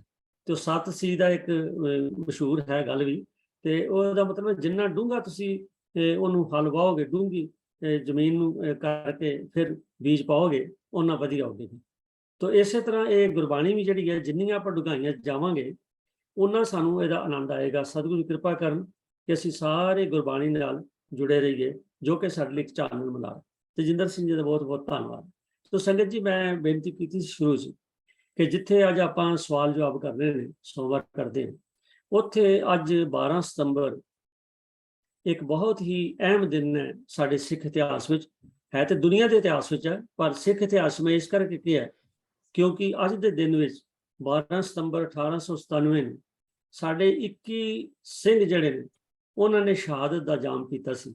ਇਸ ਕਰਕੇ ਜਿੱਥੇ ਸੰਸਾਰ ਲਈ ਇਹ ਦਿਨ ਖਾਸ ਹੈ ਉੱਥੇ ਸਿੱਖ ਕੌਮ ਲਈ ਤੇ ਦਿਨ ਬਹੁਤ ਖਾਸ ਹੈ। ਤੋ ਉਹਦੇ ਬਾਰੇ ਸਾਧ ਸੰਗਤ ਜੀ ਜੋ ਮਤਲਬ ਹੈ ਵੀ ਕਾਫੀ ਦੇਰ ਤੱਕ, ਹਾਲਾਂਕਿ 1897 ਦੀ ਗੱਲ ਹੈ, ਹੁਣ ਆਪਾਂ 2022 ਚੱਲਦੇ। ਤੋ ਮੈਂ ਸਮਝਦਾ ਕਿ ਇਹ ਕਾਫੀ ਦੇਰ ਤੇ ਅਣਗੌਲਿਆ ਹੀ ਰਿਹਾ। ਹੁਣ ਥੋੜੇ ਦੇਰ ਤੋਂ ਆਪਾਂ ਸੁਣਨਾ ਸ਼ੁਰੂ ਕੀਤਾ ਸਾਰਾ ਗੜੀ ਬਾਰੇ, ਥੋੜੇ ਜਿਹੇ ਹਿਲਜੁਲ ਹੋਈ, ਵਰਨਾ 2 ਯਾਦਗਾਰਾਂ ਜ਼ਰੂਰ ਬਣੀਆਂ ਨੇ, ਇੱਕ ਅੰਮ੍ਰਿਤਸਰ ਸਾਹਿਬ ਵਿਖੇ ਔਰ ਇੱਕ ਫਿਰੋਜ਼ਪੁਰ ਵਿਖੇ। ਪਰ ਇਹ ਜਿਹੜੇ ਸਾਰਾ ਗੜੀ ਦਾ ਜਿਹੜਾ ਹਮਲਾ ਹੋਇਆ, ਪਿੱਛੇ ਜੇ ਇੱਕ ਮੂਵੀ ਵੀ ਇੱਥੇ ਬਣੀ ਹੈ, ਉਹ ਵੀ ਬੜੀ ਦੇਖਣ ਯੋਗ ਹੈ। ਉਹਦੇ 'ਚ ਸਾਰੀ ਡਿਟੇਲ ਜਿਹੜੀਆਂ ਨੇ ਸਾਨੂੰ ਪਤਾ ਲੱਗਦੀਆਂ ਨੇ ਕਾਫੀ। ਤੋ ਇਹ ਸਾਕਾ ਹੋਇਆ ਜੀ 12 ਸਤੰਬਰ 1897 ਨੂੰ। ਭਾਵ ਇਹ ਹੈ ਕਿ ਸਤੰਬਰ 97 ਤੋਂ ਪਹਿਲਾਂ ਜਿਹੜਾ ਇਹ ਉੱਤਰ ਪੱਛਮ ਸਰਹੱਦ ਹੈ, ਜਿਹੜਾ ਹੁਣ ਇਲਾਕਾ ਪਾਕਿਸਤਾਨ 'ਚ ਆ ਗਿਆ, ਉੱਥੇ ਜਿਹੜੇ ਉੱਥੇ ਦੇ ਮੁੱਲਾਂ ਸਨ, ਉਹਨਾਂ ਨੇ ਬਗਾਵਤ ਸ਼ੁਰੂ ਕਰ ਦਿੱਤੀ। ਤਾਂ ਉਹਦੇ ਨਾਲ ਕੀ ਹੈ ਕਿ ਉਹਦੀ ਰੱਖਿਆ ਲਈ ਜਿਹੜੇ, ਕਿਉਂਕਿ ਉਸ ਵੇਲੇ ਅੰਗਰੇਜ਼ੀ ਰਾਜ ਚੱਲਦਾ ਸੀ, ਅੰਗਰੇਜ਼ੀ ਹਕੂਮਤ ਸੀਗੀ, ਤਾਂ ਇੱਕ ਜਿਹੜੀ ਸਿੱਖ ਬਟਾਲੀਅਨ ਹੈ, ਉਹਨੂੰ ਸਿੱਖ ਬਟਾਲੀਅਨ ਜਿਹੜੀ ਹੈ ਉਹ 411 ਸਿੱਖ ਬਟਾਲੀਅਨ, ਉਹ ਜਿਹੜੀ ਹੈ ਉਹਦੇ ਜਿਹੜੇ ਕਮਾਂਡਰ ਨੇ, ਉਹਨੂੰ ਇਹ ਡਿਊਟੀ ਮਿਲੀ ਬਈ ਉਸ ਜਿਹੜੀ ਉੱਤਰ ਪੱਛਮ ਸਰਹੱਦ ਤੇ ਬਗਾਵਤ ਹੋ ਰਹੀ ਹੈ, ਉਹਦਾ ਮੁਕਾਬਲਾ ਕੀਤਾ ਜਾਏ। ਤਾਂ ਕਹਿੰਦੇ ਨੇ ਕਿ ਇਹ ਜਿਹੜੀ 411 ਰੈਜੀਮੈਂਟ ਹੈ, ਇਹ ਹਾਲਾਂਕਿ 2 ਹਫ਼ਤੇ ਪਹਿਲੇ ਹੀ ਐਸਟੈਬਲਿਸ਼ ਹੋਈ ਸੀ, ਇਹਦਾ ਉਧਰ ਸਾਰੀ ਨਵੀਂ ਭਰਤੀ ਹੋਏਗੀ। ਤੇ ਉਹਦੇ ਜਿਹੜੇ ਕਮਾਂਡਰ ਨੇ, ਉਹਨੇ 21 ਸਿੰਘਾਂ ਨੂੰ, ਇਹ ਕੁਦਰਤੀ ਗੱਲ ਹੈ ਵੀ ਜਿਸ ਵੇਲੇ ਕੋਈ ਜ਼ਿਆਦਾ ਮੁਸ਼ਕਲ ਆਵੇ ਤਾਂ ਉਸ ਵੇਲੇ ਸਿੱਖ ਰੈਜੀਮੈਂਟ ਅੱਗੇ ਆਉਂਦੀ ਹੈ ਤੇ ਸਤਿਗੁਰੂ ਉਹਨਾਂ ਨੂੰ ਬਖਸ਼ਿਸ਼ ਕਰਦੇ ਨੇ, ਬਲ ਬਖਸ਼ਦੇ ਨੇ, ਫਤਿਹ ਵੀ ਬਖਸ਼ਦੇ ਨੇ। ਤੋ ਇਹ 411 ਜਿਹੜੀ ਸਿੱਖ ਰੈਜੀਮੈਂਟ ਸੀ, ਇਹਨੂੰ ਭੇਜਿਆ ਗਿਆ 21 ਸਿੰਘਾਂ ਨੂੰ ਕਿ ਤੁਸੀਂ ਜਾ ਕੇ ਉੱਥੇ ਕਰੋ। ਤੇ ਉਸ ਇਲਾਕੇ 'ਚ ਕਈ ਚੌਕੀਆਂ ਸਨ, ਪਰ ਕਹਿੰਦੇ ਨੇ 2 ਚੌਕੀਆਂ ਜਿਹੜੀਆਂ ਨੇ, ਗੁਲਿਸਤਾਨ ਤੇ ਦੂਸਰੀ ਹੈਗੀ ਸਾਰਾ ਗੜੀ, ਇਹ ਚੌਕੀਆਂ ਮਸ਼ਹੂਰ ਸਨ। ਤੋ ਇਹਨਾਂ ਤੇ ਜਾ ਕੇ ਉਹਨਾਂ ਨੇ ਕੰਟਰੋਲ ਕੀਤਾ, ਔਰ ਆਲੇ ਦੁਆਲੇ ਜਿਹੜੇ ਉਹਨਾਂ ਤੇ ਹਮਲਾ ਕਰਨ ਵਾਲੇ ਸਨ ਜਾਂ ਜਿਨ੍ਹਾਂ ਨੇ ਘੇਰਾ ਪਾਇਆ ਸੀਗਾ, ਉਹਨਾਂ ਦੀ ਗਿਣਤੀ ਹੈ ਜੀ 10,000। ਸੋ ਪਹਿਲੀ ਗੱਲ ਤੇ ਇਹ ਹੈ, ਬੜੀ ਹੈਰਾਨੀ ਕੋਲ, ਕਿ 10,000 ਇੱਕ ਪਾਸੇ ਹੈ ਤੇ ਦੂਸਰੇ ਪਾਸੇ ਕੇਵਲ 21 ਫੌਜੀ ਨੇ। ਤੇ ਉਹ 21 ਫੌਜੀ ਨਹੀਂ, ਉਹ ਦਸਵੇਸ਼ ਗੁਰੂ ਗੋਬਿੰਦ ਸਿੰਘ ਮਹਾਰਾਜ ਸੱਚੇ ਪਾਤਸ਼ਾਹ ਦੇ ਸਪੁੱਤਰ। ਤੋ 21 ਨੂੰ 10,000 ਦਾ ਟਾਕਰਾ ਕਰਨ ਲਈ ਭੇਜਿਆ। ਆਪਾਂ ਕਈ ਵਾਰੀ ਦੇਖਦੇ ਨਾ ਆਸੁਖਾਵੀ ਗੱਲ, ਤੇ ਗੁਰੂ ਕੇ ਸਿੰਘਾਂ ਨਾਲ ਆਸੁਖਾਵੀਆਂ ਗੱਲਾਂ ਹੀ ਹੁੰਦੀਆਂ। ਸਿੰਘ 10,000 ਦਾ ਟਾਕਰਾ ਕਰਨ ਲਈ ਡਟ ਗਏ, ਔਰ 3 ਸਤੰਬਰ ਨੂੰ 9 ਸਤੰਬਰ ਨੂੰ ਉਹਨਾਂ ਨੇ ਜਿਸ ਵੇਲੇ ਹਮਲਾ ਕੀਤਾ, ਤਾਂ ਇਹਨਾਂ ਸਿੰਘਾਂ ਨੇ ਆਪਣੀ ਮਤਲਬ ਹੈ ਵੀ ਬਹਾਦਰੀ ਨਾਲ, ਸੂਰਬੀਰਤਾ ਨਾਲ, ਸਭ ਤੋਂ ਉੱਤੇ ਗੱਲ ਵਾਹਿਗੁਰੂ ਜੀ ਦੀ ਬਖਸ਼ਿਸ਼ ਨਾਲ, ਉਹ ਐਸਾ ਉਹਨਾਂ ਦੇ ਆਹੁ ਲਾਏ ਕਿ ਉਹਨਾਂ ਦੇ ਅਣਗਿਣਤ ਜਿਹੜੇ ਉਹ ਮੁਲਖਈਏ ਸਨ, ਜਿਹਨਾਂ ਨੇ ਅਟੈਕ ਕਰਦੇ ਸਨ, ਉਹ ਮਾਰੇ ਗਏ।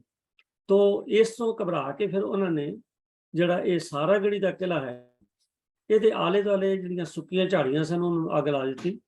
ਔਰ ਕਿਉਂਕਿ 10,000 ਇੱਕ ਪਾਸੇ ਤੇ 21 ਇੱਕ ਪਾਸੇ, ਭਾਵੇਂ ਉਹਨਾਂ ਦੇ ਹਜ਼ਾਰਾਂ ਜਿਹੜੇ ਨੇ ਉਹਨਾਂ ਦੇ ਆਉ ਲੱਥੇ, ਪਰ ਇਹ ਜਿਹੜੀ 21 ਸਨ, ਇਹ ਵੀ ਇੱਕ ਇੱਕ ਕਰਕੇ ਸ਼ਹਾਦਤ ਦਾ ਜਾਮ ਪੀਂਦੇ ਗਏ। ਕਹਿੰਦੇ ਨੇ ਅਖੀਰ ਤੇ 12 ਸਤੰਬਰ ਨੂੰ ਕੇਵਲ 2 ਸਿੰਘ ਜਿਹੜੇ ਨੇ ਉਹ ਰਹਿ ਗਏ ਸੀ, ਤੇ ਉਹ ਵੀ ਲੜਦੇ ਲੜਦੇ ਜਿਹੜੇ ਨੇ, ਪਹਿਲੇ ਇੱਕ ਸਿੰਘ ਸ਼ਹੀਦ ਹੋ ਗਿਆ। ਸ਼ਹੀਦ ਸਿੰਘਾਂ ਦੀਆਂ ਉਹਨਾਂ ਨੇ ਜਿਹੜੀਆਂ ਬਾਡੀਜ਼ ਨੇ, ਉਹ ਵੀ ਆਪਣੇ ਕਬਜ਼ੇ 'ਚ ਕੀਤੀਆਂ। ਔਰ ਅਖੀਰ ਤੇ ਜਿਹੜਾ ਸਿੰਘ ਰਹਿ ਗਿਆ, ਉਹਨੇ ਵੀ ਕਹਿੰਦੇ ਨੇ ਆਪਣਾ ਦਮ ਤੋੜਦੇ ਤੋੜਦੇ ਵੀ ਕਈਆਂ ਦੇ ਆਉ ਲਾਏ। ਤੋ ਇਹ 21 ਸਤੰਬਰ, ਖਿਮਾ ਕਰਨਾ, 12 ਸਤੰਬਰ ਦਾ ਦਿਨ ਜਿਹੜਾ, ਇਹ ਅੱਜ ਦਾ ਦਿਨ ਜਿਹੜਾ, ਇਹ ਸਾਰਾ ਗੜੀ ਦੀ ਸ਼ਹੀਦਾਂ ਨੂੰ ਸਮਰਪਿਤ ਹੈ। ਤੋ ਆਓ ਅਸੀਂ ਆਪਣੇ ਇਤਿਹਾਸ ਨੂੰ ਯਾਦ ਰੱਖੀਏ। ਜਦ ਵੀ ਇਤਿਹਾਸ ਦੀ ਗੱਲ ਹੁੰਦੀ ਹੈ ਤੇ ਆਪਾਂ ਇਹ ਜ਼ਰੂਰ ਕਹਿੰਦੇ ਹਾਂ ਕਿ ਇਤਿਹਾਸ ਜਿਹੜੇ ਨੇ, ਉਹ ਜਿੱਥੇ ਸਾਨੂੰ ਸਾਡਾ ਵਿਰਸਾ ਦੱਸਦੇ ਨੇ, ਉੱਥੇ ਸਾਡੇ ਫਿਊਚਰ ਲਈ, ਸਾਡੇ ਭਵਿੱਖ ਲਈ ਸਾਡੀ ਅਗਵਾਈ ਕਰਦੇ ਨੇ।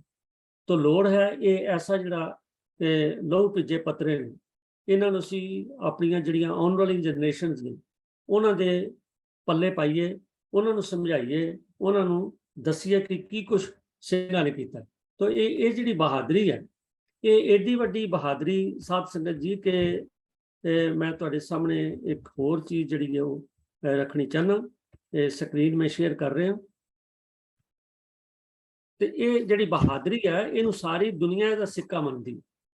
ਤੋ ਮੈਂ ਇਸ ਸਕਰੀਨ ਤੇ ਜਿਹੜਾ ਸਾਹਮਣੇ ਲਿਆ ਰਿਹਾ ਜੀ, ਇਹ ਤੁਸੀਂ ਦੇਖੋ ਵੀ 2011 ਵਿੱਚ ਪ੍ਰਿੰਸ ਚਾਰਲਸ ਜਿਹੜਾ ਹੁਣ ਐਲਿਜ਼ਬੈਥ ਦੀ ਚੜ੍ਹਾਈ ਕਰਨ ਤੋਂ ਬਾਅਦ ਹੁਣ ਜਿਹੜਾ ਕਿੰਗ ਬਣਿਆ, ਕਿੰਗ ਪ੍ਰਿੰਸ ਚਾਰਲਸ, ਉਹਨੇ 2011 ਵਿੱਚ ਸਾਰਾਗੜ੍ਹੀ ਦੇ ਸ਼ਹੀਦਾਂ ਦੀ ਯਾਦ ਵਿੱਚ ਇੱਕ ਮੈਚ ਕਰਵਾਇਆ ਸੀਗਾ, ਤੇ ਇਹ ਉਸ ਮੈਚ ਦਾ ਸਾਡੇ ਸਾਹਮਣੇ ਐਲਬਮ ਵੀ ਹੈ।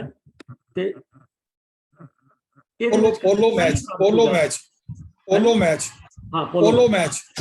क्षमा करना, पोलो मैच कराया। तो ये पहली बारी सीगा कि ਜਿਹੜੇ ਆਪਣੇ ਨੌਜਵਾਨ ਸਨ ਉਹਨਾਂ ਨੂੰ ਦਸਤਾਰ ਬੰਨ੍ਹ ਕੇ, ਦਸਤਾਰ ਸਜਾ ਕੇ ਇਸ ਮੈਚ ਵਿੱਚ ਹਿੱਸਾ ਲੈਣ ਦੀ ਇਜਾਜ਼ਤ ਦਿੱਤੀ, ਕਿਉਂਕਿ ਉਹਨਾਂ ਮਤਲਬ ਅਭੀ ਬਾਹਰਲੇ ਦੇਸ਼ਾਂ ਵਿੱਚ ਤੁਹਾਨੂੰ ਪਤਾ ਕਈ ਤਰ੍ਹਾਂ ਦੀ ਪਾਬੰਦੀਆਂ ਨੇ ਇੱਧਰ ਵੈਸਟਰਨ ਕੰਟਰੀਜ਼ ਵਿੱਚ। तो ये पर ਸਾਡੇ ਲਈ ਮਾਣ ਦੀ ਗੱਲ ਹੈ ਕਿ ਪ੍ਰਿੰਸ ਚਾਰਲਸ ਨੇ ਕੇਵਲ ਉਹ ਪੋਲੋ ਮੈਚ ਹੀ ਨਹੀਂ ਕਰਾਇਆ, ਪਰ ਉਹਦੇ ਵਿੱਚ ਟਰਬਨ ਨੂੰ ਜਿਹੜੇ ਦਸਤਾਰ ਨੂੰ ਵੀ ਜਿਹੜਾ ਉਹ ਅਲਾਉ ਕੀਤਾ। ਇਹ ਵੀ ਸਾਡੇ ਲਈ ਮਾਣ ਦੀ ਗੱਲ ਹੈ। ਤੇ ਇੰਗਲੈਂਡ ਦੇ ਔਰ ਇੱਕ ਦੋ ਹੋਰ ਦੇਸ਼ਾਂ ਦੇ ਪਾਠਕ੍ਰਮਾਂ ਵਿੱਚ ਸਾਰਾਗੜ੍ਹੀ ਦਾ ਜਿਹੜਾ ਇਹ ਇਤਿਹਾਸ ਪੜ੍ਹਾਇਆ ਜਾਂਦਾ, ਪਰ ਜਿੱਥੇ ਲੋੜ ਹੈ ਉੱਥੇ ਸ਼ਾਇਦ ਨਹੀਂ। ਹੁਣ ਕਹਿੰਦੇ ਨੇ ਇਹ ਸ਼ਾਇਦ ਕਿਸੇ ਅਕੈਡਮਿਕ ਚ ਐਡ ਕੀਤਾ ਹੈ ਸਾਰਾਗੜ੍ਹੀ ਦਾ। ਤੇ ਦੋ ਯਾਦਾਂ ਮੈਂ ਪਹਿਲੇ ਕਿਹਾ, ਇੱਕ ਅੰਮ੍ਰਿਤਸਰ ਸਾਹਿਬ ਵਿਖੇ ਗੁਰਦੁਆਰਾ ਸ਼ਹੀਦਾਂ ਦੀ ਯਾਦ ਵਿੱਚ ਹੈ ਸਾਰਾਗੜ੍ਹੀ, ਉਹ ਚੌਕ ਫੁਹਾਰਾ ਵਿੱਚ ਹੈ। ਜਿਸ ਵੇਲੇ ਅਸੀਂ ਅੰਮ੍ਰਿਤਸਰ ਸਾਹਿਬ ਜਾਂਦੇ ਹਾਂ, ਫੁਹਾਰਾ ਚੌਕ ਦੇ ਵਿੱਚ ਗੁਰਦੁਆਰਾ ਸਾਹਿਬ ਹੈ, ਜਾਂਦੇ ਹਾਂ ਸੱਜੇ ਹੱਥ। ਪਰ ਕਿਉਂਕਿ ਜਿਸ ਵੇਲੇ ਅਸੀਂ ਦਰਬਾਰ ਸਾਹਿਬ ਦਰਸ਼ਨ ਕਰਨ ਜਾਂਦੇ ਹਾਂ, ਸਾਡਾ ਫੋਕਸ ਦਰਬਾਰ ਸਾਹਿਬ ਤੇ ਹੁੰਦਾ ਹੈ, ਤੇ ਮੈਨੂੰ ਲੱਗਦਾ ਵੀ ਮਸਾਂ 1% ਹੀ ਜਿਹੜੇ ਨੇ ਉਹ ਆਪਣੇ ਸ਼ਰਧਾਲੂ ਜਿਹੜੇ ਨੇ ਉਹ ਸ਼ਾਇਦ ਇਸ ਯਾਦਗਾਰੀ ਗੁਰਦੁਆਰਾ ਸਾਹਿਬ ਹੈ ਇਹਦੇ ਅੰਦਰ ਵੀ ਜਾਂਦੇ ਹੋਣਗੇ।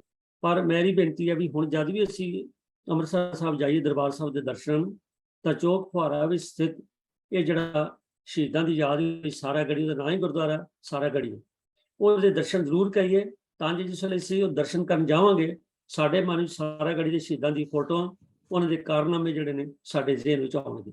ਦੂਜੀ ਜਿਹੜੀ ਹੈ ਉਹ ਗੁਰਦੁਆਰਾ ਸਾਹਿਬ ਫਿਰੋਜ਼ਪੁਰ ਵਿਖੇ ਤਾਮੀਰ ਹੈ, ਕਿਉਂਕਿ ਜਿੰਨੇ ਵੀ ਸਿੰਘ ਸ਼ਹੀਦ ਹੋਏ ਸਨ ਉਹ ਤਕਰੀਬਨ ਅੰਮ੍ਰਿਤਸਰ ਤੇ ਫਿਰੋਜ਼ਪੁਰ ਜ਼ਿਲ੍ਹੇ ਨਾਲ ਸੰਬੰਧ ਰੱਖਦੇ ਸੀ।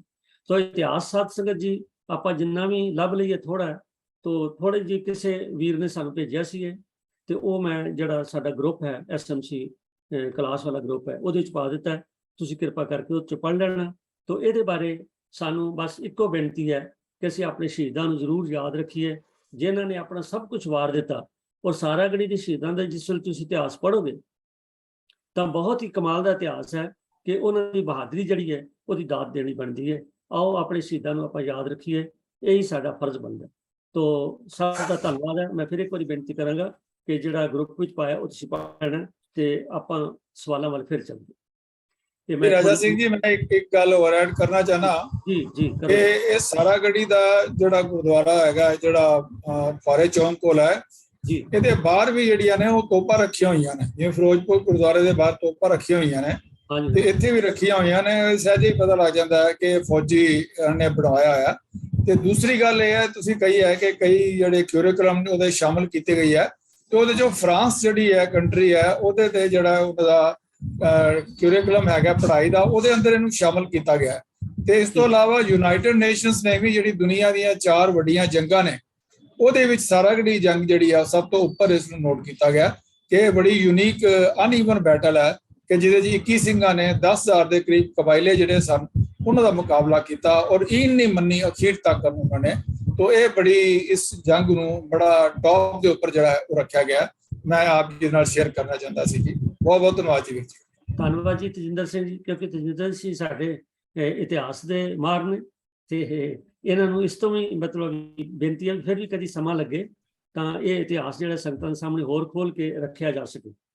ਤੋ ਸਾਧ ਸੰਗਤ ਜੀ, ਉਹਨਾਂ ਨੇ ਸ਼ਹਾਦਤ ਦਿੱਤੀ ਹੈ, ਪਰ ਸਾਰੀ ਸਿੱਖ ਕੌਮ ਦਾ ਜਿਹੜਾ ਸਿਰ ਹੈ ਉੱਚਾ ਕੀਤਾ ਸਾਰੇ ਸੰਸਾਰ ਵਿੱਚ। ਜਿਵੇਂ ਵੀਰ ਜੀ ਨੇ ਦੱਸਿਆ, ਫਰਾਂਸ ਔਰ UK ਵਰਗੇ ਦੇਸ਼ਾਂ ਵਿੱਚ ਜੇਕਰ ਇਸ ਨੂੰ ਕਰਿਕੂਲਮ 'ਚ ਰੱਖਿਆ ਤਾਂ ਇਹ ਸਾਡੀ ਕੌਮ ਲਈ ਵੀ ਮਾਣ ਦੀ ਗੱਲ। ਸਤਿਗੁਰੂ ਕਿਰਪਾ ਕਰਨ, ਇਸੇ ਤਰ੍ਹਾਂ ਆਪਣਾ ਮਿਹਰ ਦਾ ਹੱਥ ਸਾਰੀ ਸਿੱਖ ਸੰਗਤ ਦੇ ਸਿਰ ਤੇ ਰੱਖਣ, ਤਾਂ ਕਿ ਅਸੀਂ ਇੱਕ ਨੇਕ ਜੀਵਨ, ਵਧੀਆ ਜੀਵਨ ਤੇ ਸੂਰਬੀਰਤਾ ਵਾਲਾ ਜੀਵਨ ਬਤੀਤ ਕਰ ਸਕੀਏ। ਤੋ ਧੰਨਵਾਦ ਜੀ। ਆਓ ਸੰਗਤ ਜੀ, ਆਪਾਂ ਅਗਲਾ ਇੱਕ ਸਵਾਲ ਹੋਰ ਕਰ ਸਕਦੇ ਹਾਂ। ਸਮਾਂ ਸਾਡੇ ਕੋਲ ਹੈ ਜੀ 10-12 ਮਿੰਟ ਦਾ। ਤੋ ਅਗਲਾ ਸਵਾਲ ਜਿਹੜਾ ਹੈ ਉਹ ਹੈ ਜੀ ਕਿ ਜਪ ਬਾਣੀ ਵਿੱਚ ਸ਼ਬਦ ਆਉਂਦਾ ਬੱਬਾ ਰਜ਼ਾ ਮਾਂ ਨੂੰ ਕਰਨਾ। ਤੇ ਸਵਾਲ ਕਰਤਾ ਪੁੱਛਦੇ ਨੇ ਜੀ ਇਹਨੂੰ ਬਰਮਾ ਬੋਲਣਾ ਹੈ ਜਾਂ ਪੈਰੀ ਹਾ ਲਾ ਕੇ ਬ੍ਰਹਮਾ ਬੋਲਣਾ, ਕਿਉਂਕਿ ਕਿਤੇ ਬ੍ਰਹਮਾ ਕਿਤੇ ਬਰਮਾ ਆਉਂਦਾ ਹੈ। ਤੋ ਮੈਂ ਬੇਨਤੀ ਕਰ ਰਿਹਾ ਵੀਰ ਐਮਪੀ ਸਿੰਘ ਜੀ, ਤੁਸੀਂ ਕਿਰਪਾ ਕਰੋ ਦੱਸੋ ਕਿ ਜਪ ਬਾਣੀ ਵਿੱਚ ਇਹ ਜੋ ਸ਼ਬਦ ਆਇਆ ਬੱਬਾ ਰਰਾ ਮਾਂ ਨੂੰ ਕਰਨਾ, ਇਹਨੂੰ ਪੈਰੀ ਹਾ ਲਾ ਕੇ ਬੋਲਣਾ ਹੈ ਜਾਂ ਨਹੀਂ ਬੋਲਣਾ? ਐਮਪੀ ਸਿੰਘ। ਵਾਹਿਗੁਰੂ ਜੀ ਕਾ ਖਾਲਸਾ ਵਾਹਿਗੁਰੂ ਜੀ ਕੀ ਫਤਿਹ। ਸੋ ਬਰਮਾ ਲਫ਼ਜ਼ ਔਰ ਬ੍ਰਹਮਾ ਲਫ਼ਜ਼ ਇਹ ਦੋਨੋਂ ਹੀ ਗੁਰਬਾਣੀ ਵਿੱਚ ਵਰਤੇ ਗਏ ਹਨ। ਪਹਿਲਾਂ ਅਸੀਂ ਦੇਖੀਏ ਜਪ ਬਾਣੀ ਵਿੱਚ ਜਿੱਥੇ ਸਭ ਤੋਂ ਪਹਿਲਾਂ ਇਹ ਲਫ਼ਜ਼ ਇਸਤੇਮਾਲ ਹੋਇਆ ਹੈ ਉਹ ਹੈ ਪੰਜਵੀਂ ਪੌੜੀ ਦੇ ਅੰਦਰ, ਗੁਰਮੁਖ ਨਾਦੰ ਗੁਰਮੁਖ ਵੇਦੰ ਗੁਰਮੁਖ ਰਿਹਾ ਸਮਾਈ, ਗੁਰ ਈਸ਼ਰ ਗੁਰ ਗੋਰਖ ਬਰਮਾ ਗੁਰ ਪਾਰਬਤੀ ਮਾਈ। ਉਹ ਜਿਸ ਤਰ੍ਹਾਂ ਕੇ ਕੰਟੈਕਸਟ ਚੱਲ ਰਿਹਾ ਹੈ, ਇਹ ਜਿਹੜੇ ਤਿੰਨ ਇਹਨਾਂ ਦੇ ਪ੍ਰਮੁੱਖ ਦੇਵਤੇ ਹਨ ਸਨਾਤਨ ਮਤ ਦੇ, ਸ਼ਿਵ ਜੀ, ਵਿਸ਼ਨੂੰ ਅਤੇ ਆਪਣਾ ਬ੍ਰਹਮਾ, ਇਹਨਾਂ ਤਿੰਨਾਂ ਦਾ ਹੀ ਇਸ ਪੰਕਤੀ ਦੇ ਵਿੱਚ ਜ਼ਿਕਰ ਕੀਤਾ ਗਿਆ ਹੈ। ਪਰ ਬ੍ਰਹਮੇ ਨੂੰ ਬਰਮਾ ਕਰਕੇ ਲਿਖਿਆ ਗਿਆ ਹੈ। ਪਰ ਅੱਗੇ ਅਸੀਂ ਦੇਖਦੇ ਹਾਂ ਕਿ ਜਦੋਂ ਜਪ ਬਾਣੀ ਦੇ ਅੰਦਰ ਹੀ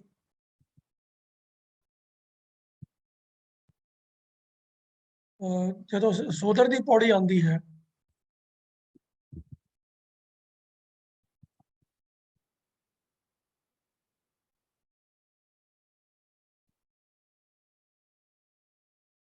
ਤੇ ਉੱਥੇ ਵੀ ਆਉਂਦਾ ਹੈ ਗਾਵੇਂ ਈਸ਼ਰ ਬਰਮਾ ਦੇਵੀ ਸੋਹਨ ਸਦਾ ਸਵਾਰੇ।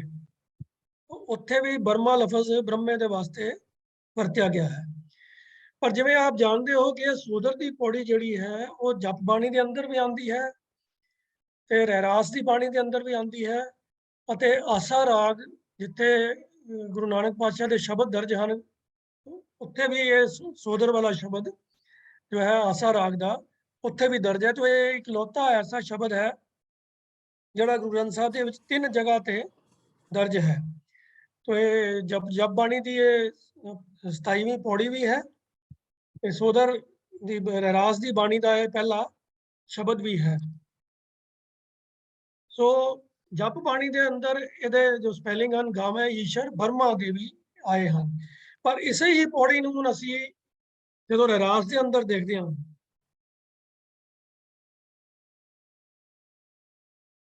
ਤਾਂ ਉੱਥੇ ਲਫ਼ਜ਼ ਆਉਂਦਾ ਹੈ ਗਾਵਨ ਪੁਦਨੋ ਈਸ਼ਰ ਬ੍ਰਹਮਾ ਦੇਵੀ ਸੋਹਨ ਤੇਰੇ ਸਦਾ ਸਵਾਰੇ।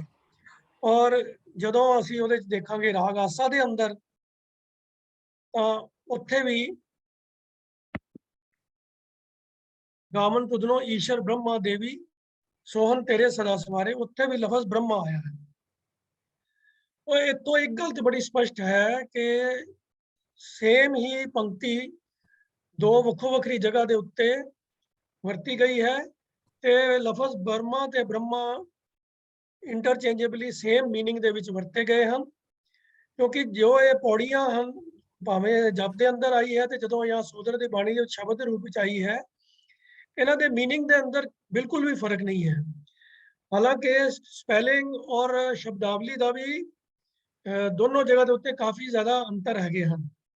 ਜਿਵੇਂ ਕਿਧਰੇ ਲਫ਼ਜ਼ ਤੋਨੋਂ ਆਉਂਦਾ ਹੈ, ਕਿਧਰੇ ਤੁਧਨੋਂ ਆਉਂਦਾ ਹੈ, ਕਿਧਰੇ ਤੇਰੇ ਲਫ਼ਜ਼ ਨਾਲ ਆਉਂਦਾ ਹੈ, ਕਿਧਰੇ ਬਿਨਾਂ ਤੇਰੇ ਦੇ ਆਉਂਦਾ ਹੈ। ਜਿਵੇਂ ਸੋਦਰ ਤੇਰਾ ਕਿਹਾ ਸੋ ਕਰ ਕਿਹਾ, ਤੇ ਜਪ ਬਾਣੀ ਦੇ ਵਿੱਚ ਆਉਂਦਾ ਸੋਦਰ ਕਿਹਾ ਸੋ ਕਰਕੇ, ਉੱਥੇ ਤੇਰਾ ਲਫ਼ਜ਼ ਨਹੀਂ ਹੈ। तो ਇਹ ਸਥਾਨ ਭੇਦ ਦੇ ਵਾਸਤੇ ਗੁਰੂ ਸਾਹਿਬ ਨੇ ਇਹ ਡਿਫਰੈਂਸਸ ਰੱਖੇ ਹਨ, ਪਰ ਓਵਰਆਲ ਜੋ ਪੌੜੀ ਦੇ ਰੂਪ ਵਿੱਚ ਔਰ ਸ਼ਬਦ ਦੇ ਰੂਪ ਵਿੱਚ ਜੋ ਮੈਸੇਜ ਹੈ, ਜੋ ਮੀਨਿੰਗ ਹੈ, ਉਹ ਬਿਲਕੁਲ ਸੇਮ ਹੈ। तो ਭਾਵੇਂ ਪੜਿਆ ਜਾਵੇ ਜਪ ਬਾਣੀ ਦੇ ਅਧੀਨ ਸੋਦਰ ਕਿਹਾ ਸੋ ਕਰ ਕਿਹਾ, ਤੇ ਜਾਂ ਰਹਿਰਾਸ ਦੇ ਵਿੱਚ ਪੜਿਆ ਜਾਵੇ ਸੋਦਰ ਤੇਰਾ ਕਿਹਾ ਸੋ ਕਰ ਕਿਹਾ, ਭਾਵ ਅਰਥ ਦੋਵਾਂ ਦੇ ਬਿਲਕੁਲ ਸੇਮ ਹਨ। ਅਕਾਲ ਪੁਰਖ ਨੂੰ ਸੰਬੋਧਨ ਕਰਕੇ ਹੀ ਕਿਹਾ ਜਾ ਰਿਹਾ ਹੈ ਕਿ हे ਪ੍ਰਭੂ ਤੇਰਾ ਦਰ ਕਿਹੋ ਜਿਹਾ ਹੈ, ਤੇਰਾ ਘਰ ਕਿਹੋ ਜਿਹਾ ਹੈ। तो इसे तरह ही जब भावें जप बाणी के अंदर पंक्ति आती है गावन गावे ईश्वर परमा देवी, उत्थे गावन ते गावे का भी फर्क है, पर दोनों का भाव मीनिंग सेम है। तो गावे और गावन भी सेम अर्थ रखते हैं। इसी तरह ही बर्मा ते ब्रह्मा भी ਸੇਮ ਅਰਥ ਰੱਖਦੇ ਹਨ। ਇਸੇ ਤਰ੍ਹਾਂ ਦੇ ਹੋਰ ਵੀ ਕਈ ਤਰ੍ਹਾਂ ਦੇ ਛੋਟੇ ਛੋਟੇ ਡਿਫਰੈਂਸਿਸ ਹਨ ਜੋ ਇਹਨਾਂ ਦੋਨਾਂ ਸਥਾਨਾਂ ਦੇ ਵਿੱਚ ਗੁਰੂ ਸਾਹਿਬ ਨੇ ਇਹ ਭੇਦ ਰੱਖੇ ਹਨ। ਤੇ अर्थ लेकिन जो है उन्होंने दोनों जगह उत्ते सेम होंगे हैं, तो अर्थ भाव में कोई फर्क नहीं है। इस करके जिथे किधरे भी गुरु साहब ने बर्मा वरत्या है या ब्रह्मा वरत्या है, दोनों के अर्थ सेम हैं। जो उन्होंने देवते के रूप में जो प्रचलित अर्थ है वही अर्थ है। जित तक उच्चारण का सवाल है, जिस तरीके के स्पैलिंग लिखे गए हैं वही स्पैलिंग के रूप में उसका उच्चारण उस तरह ही किया जाएगा। जिथे बर्मा लिखा है उन्होंने उच्चारण बर्मा ही करना है, जिथे ब्रह्मा लिखा है उसका उच्चारण ब्रह्मा करना है। बर्मा वाले जगह के उत्ते अपने कोलों हाहा असी एक्सट्रा ऐड नहीं कर सकते। कई लोग उस कहते हैं जी थले पैर अद्धे अद्धा हाहा ऐड किया जा सकता है, पर वो भी उच्चारण के मात्रा और तोल के फर्क पै जाता है। तो इस करके ये उच्चारण जो लिखा होया है उसके मुताबिक ही करना होंदा है, ते ओनू चेंज नहीं करना। तो इतने ही वचन प्रवान करने जी। वाहिगुरू जी का खालसा, वाहिगुरू जी की फतेह। ਠੀਕ ਹੈ ਵੀਰ ਜੀ, ਇਸ ਲਈ ਭਾਵੇਂ ਅਰਥ ਸੇਮ ਨੇ, ਪਰ ਜਿਸ ਤਰ੍ਹਾਂ ਆਉਂਦਾ ਗੁਰਬਾਣੀ ਵਿੱਚ ਤੇ ਅਗਰ ਪੈਰ 'ਚ ਹਾਹਾ ਆਉਂਦਾ ਤੇ ਬੁਲਾਣਾ, ਨਹੀਂ ਆਉਂਦਾ ਤੇ ਨਹੀਂ ਬੁਲਾਣਾ। ਤੋ ਆਸ ਹੈ ਜਿਨ੍ਹਾਂ ਦੇ ਸਵਾਲ ਹੈ ਉਹਨਾਂ ਨੂੰ ਇਹਦਾ ਉੱਤਰ ਮਿਲ ਗਿਆ। ਤੋ ਸੰਗਤ ਜੀ ਮੈਨੂੰ ਖਿਮਾ ਕਰਨਾ, ਮੈਨੂੰ ਲੱਗਦਾ ਵੀ ਜਿਸ ਵੇਲੇ ਮੈਂ ਆਪਣਾ ਸਾਰਾਗੜੀ ਦੀ ਗੱਲ ਕਰ ਰਿਹਾ ਸਾਂ ਤੇ ਸ਼ਾਇਦ ਡਿਸਪਲੇ ਨਹੀਂ ਸੀ ਹੋ ਰਿਹਾ, ਕਿਉਂਕਿ ਮੈਂ ਬਾਅਦ 'ਚ ਦੇਖਿਆ ਕਿ ਉਹਦਾ ਜਿਹੜਾ ਸ਼ੇਅਰ ਬਟਨ ਹੈ ਉਹ ਮੈਂ ਦਬਲ ਗਿਆ ਸੀ। ਉਹ ਮੈਂ ਹੁਣ ਤੁਹਾਡੇ ਸਾਹਮਣੇ ਰੱਖ ਰਿਹਾ ਬਈ ਇਹ ਜਿਹੜਾ ਕਿੰਗ ਚਾਰਲਸ ਨੇ 2011 ਵਿੱਚ ਇੱਥੇ ਲੰਡਨ ਵਿੱਚ ਜਿਹੜਾ ਉਹਨਾਂ ਨੇ ਪੋਲੋ ਮੈਚ ਕਰਾਇਆ ਉਹ ਹੈ। ਤੇ ਜਿਹੜੀ ਇਤਿਹਾਸ ਆਪਾਂ ਉਹਨੇ ਪੜ੍ਹਿਆ, ਤਾਂ ਮੈਂ ਉਸ ਵੇਲੇ ਸ਼ਾਇਦ ਭੁੱਲ ਗਿਆ ਸਾਂ ਬਟਨ ਦਬਾਉਣਾ, ਤਾਂ ਉਹਦੇ ਲਈ ਮੈਨੂੰ ਖਿਮਾ ਕਰਨਾ। ਤੇ ਮੈਂ ਹੁਣ ਆਪਦੇ ਸਾਹਮਣੇ ਜਿਹੜਾ ਉਹ ਡਿਸਪਲੇ ਕਰ ਰਿਹਾ। ਤਾਂ ਸੰਗਤ ਜੀ ਹੋਇਆ ਸੀ ਜੀ ਉਦੋਂ? ਹਾਂਜੀ, ਉਦੋਂ ਵੀ ਡਿਸਪਲੇ ਹੋਇਆ ਸੀ ਵੀਰ ਜੀ, ਉਦੋਂ ਵੀ ਡਿਸਪਲੇ ਸੀਗਾ। ਫਿਰ ਠੀਕ ਹੈ ਜੀ। ਮੈਨੂੰ ਲੱਗਿਆ ਵੀ ਸ਼ਾਇਦ ਉਸ ਵੇਲੇ ਮੇਰੇ ਕੋਲ ਸਾਧ ਸੰਗਤ ਜੀ, ਹਾਂਜੀ ਹੁਣ ਆਪਣੇ ਕੋਲ ਸਮਾਂ ਜਿਹੜਾ ਹੈ ਉਹ ਬਿਲਕੁਲ ਥੋੜਾ, ਤੇ ਮੈਂ ਬੇਨਤੀ ਕਰਦੇ ਹਾਂ ਕਿ ਸੰਗਤ ਵਿੱਚ ਇਹ ਬੇਸ਼ੱਕ ਹੁਣ ਸਟਾਪ ਕਰ ਦਿਓ ਜੀ ਰਿਕਾਰਡਿੰਗ। ਸੰਗਤ ਵਿੱਚ